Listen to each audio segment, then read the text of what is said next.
For Brady and Johnny, what are some things that, now that we are actually at the end, you've been asked so many times about your legacy, what are some things that, now that we're here, that you want to leave behind, that you hope you left behind for this new era of Mizzou football? I hope we left behind a great brotherhood. I mean, years before, real was toxic. We have to get rid of those players, but now I just hope the guys know what a winning team is and to continue success. Yeah, I mean, to piggyback off that, I'd just say a sustainable culture. I mean, Coach Drink built it. Let's be real. The one thing I'll say about Coach Drink is he brings the right people into this building. I've seen it from when we got here in 2020 to right now. The people he's moved out and the people he's brought in, it's unbelievable. Every single person that comes into our building has the same goal, the same mission, the same mindset, and that's been the difference. Can I just add, I mean, I talked about it in the locker room. When these guys showed up, it wasn't this way. It was really, really tough. And then there was people leaving left and right. And I'm sure these guys had doubts, but they stayed and they fought shoulder to shoulder every day to get to where we're at. And the underclassmen, man, they now know what it looks like, but they owe it to them every single day to keep fighting for the legacy that these guys built. And you know, to do I think it's the third time in school history to have back-to-back 10-win seasons. They've put us on a launching pad to keep going. And our board, our athletic director, our boosters are all in right now in Mizzou football because of these young men.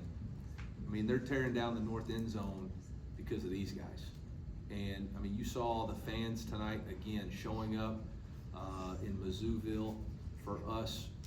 It's awesome right now what we've got going, and it's up to these guys and ourselves, our coaches, to work our butts off every single day, not to let them down, and we're going to. Just want to ask about a key play to Brady and Speedy. The deep pass, the 44-yard pass. The other team had taken a 10-point lead. She just described like the idea of the play and how you feel you executed the whole thing. Yeah, it's a play-action shot. We've repped it a ton this December.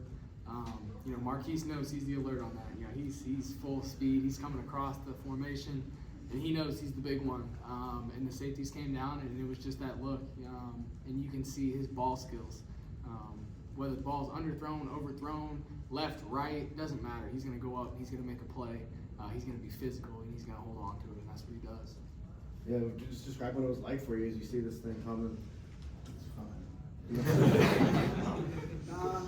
Johnny, oh sorry, no. No, when always when the ball in the air, I always just say it's mine. I'm gonna go get it regardless. Obviously, for him, so he can trust me. I do it every time, just so when we need it, just like how we needed it, just trust me, throw it to me, I can get it. Okay, we've got 4 questions, and we're gonna go with those 4. It was 1, 2, 3, 4. Coach, back to Johnny real quick. Finishes the season with 9.5 sacks. I think that's the most since Shane Ray had 14 in 2014. So what do you think of his performance, obviously in this game, and then just in the second half of the season? Yeah, you know, there was a point, I think midway through the season, where Johnny and I met, and he was pressing so hard. He was trying to put so much into it. And it was really about just relaxing, trusting his training, and believing in himself. And I think he and Coach Early spent some extra time. One of the things before the Alabama game, and I don't remember exactly who told him, but somebody talked about, like, practice the move you're going to practice on Tuesday and Wednesday.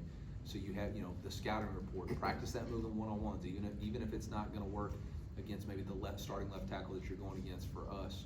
And he started applying that, and all of a sudden, man, he's just starting to break through.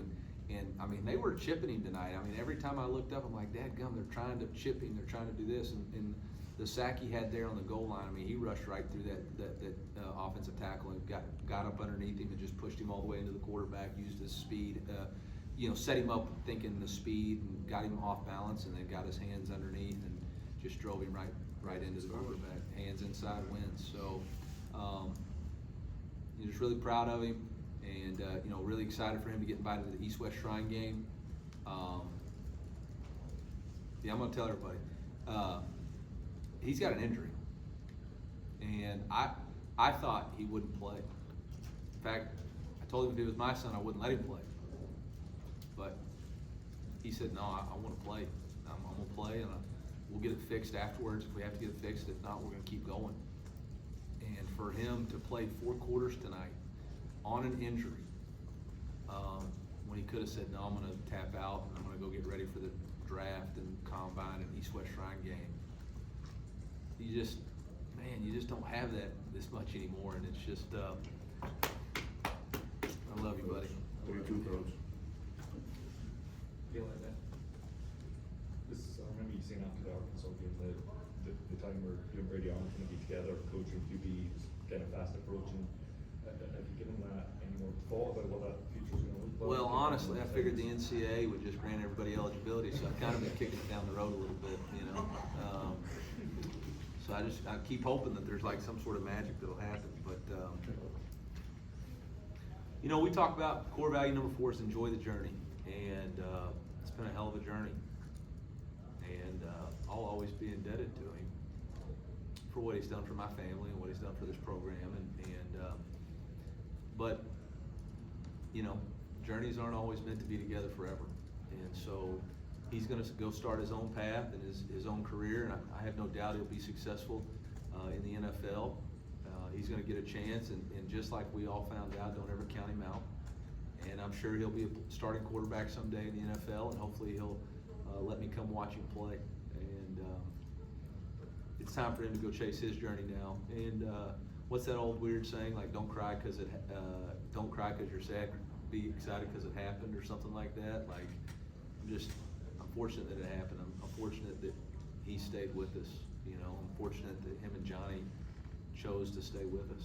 So, yeah.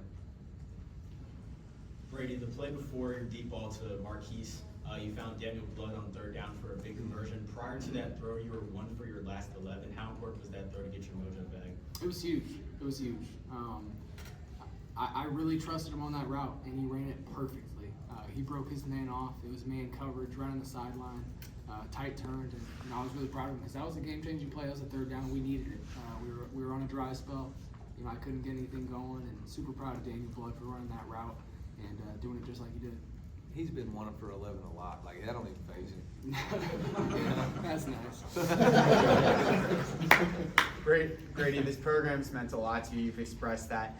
What does it mean to go out with a victory in this way, in this comeback fashion? Yeah, I mean, it's nice to go out with a win. It is.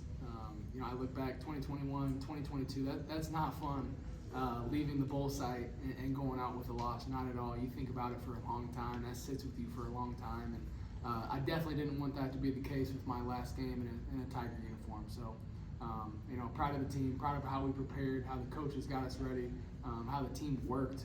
You know, I think we practiced, I don't know, something crazy, like 13 out of 15 days in Don't tell the December. NCAA that. Don't tell the NCAA that. Something crazy, and you know, nobody said a word in the locker room. A lot of locker rooms would be different. You know, there'd be a lot of complaining, a lot of defending, wondering, you know, what we're doing this for. But no, not us. We prepared, we worked our butts off, and you know, this was the result. You know, in 2021, your first career start, right? He led us on a 2-minute drive. We go up, and they drive it down, kick a field goal to beat us. And how ironic is it for you on your last game in college career we're down all game, you lead us on, and Blake kicks the game-winning field goal, and we send the defense back out there. This time y'all get a stop. And how about that 4th and 1 stop? Just incredible, the growth that the program's had, and what a way to go out, man. That's pretty awesome. Coach, players, congratulations. Thank you. Thank you. Yeah, thank you. MIZ. GOU.